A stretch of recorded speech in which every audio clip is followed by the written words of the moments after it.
So on this channel we've been talking about starting issues on a Toyota Corolla, and just thought it'd be interesting to read through the owner's manual with you. This might be helpful if you've lost the owner's manual or just wanted to know the correct procedure. So we're talking about the 2.2 diesel engine specifically, and it says here normal starting procedure. Insert the key into the key slot. Depress the clutch pedal to the floor and shift the transmission into neutral. Hold the clutch pedal to the floor until the engine is started. The green indicator light on the engine switch comes on. On this page, which is 305, for diesel engines, here it says press the engine switch once and the engine preheating indicator comes on. The engine begins cranking after the indicator goes out, and the engine will crank maximum of 25 seconds until it starts. If you press the engine switch twice before the engine preheating indicator light goes out, the engine will crank maximum of 25 seconds until it starts. If the engine does not start, wait a few seconds before retrying. To retry, push and hold the engine switch. The engine will crank again a maximum of 30 seconds. With your foot off the accelerator pedal, crank the engine. The engine can also start in ACC or ignition mode by pressing the engine switch once the clutch pedal depressed. In this case, when depressing the clutch pedal, the indicator light on the engine switch changes from amber to green.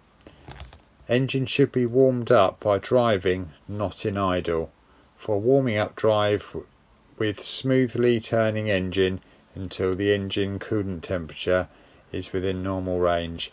On this particular engine, it doesn't have a coolant temperature indicator, it's just got a light that comes on and off.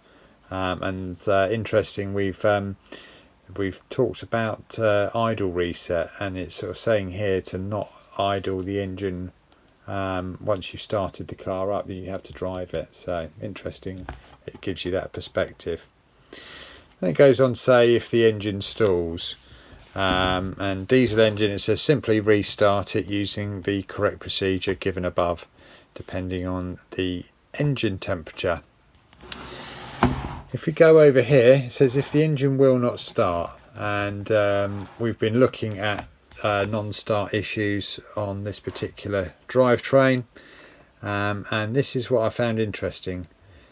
The engine was repeatedly turned on and off for a short period.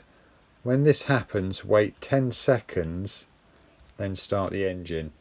Now, in the hack procedure that we've got that makes the engine start every time, wait 10 seconds.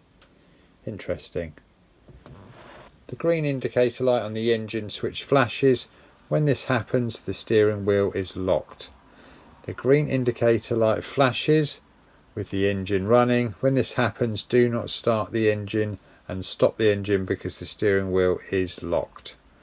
To free it, first be sure the key is pushed in all the way and rock the steering wheel slightly whilst pressing the engine switch. So standard procedure for a steering wheel lock. And then moving to the last bit, the amber indicator light on the engine switch flashes. When this happens, there is a problem in the push button start system.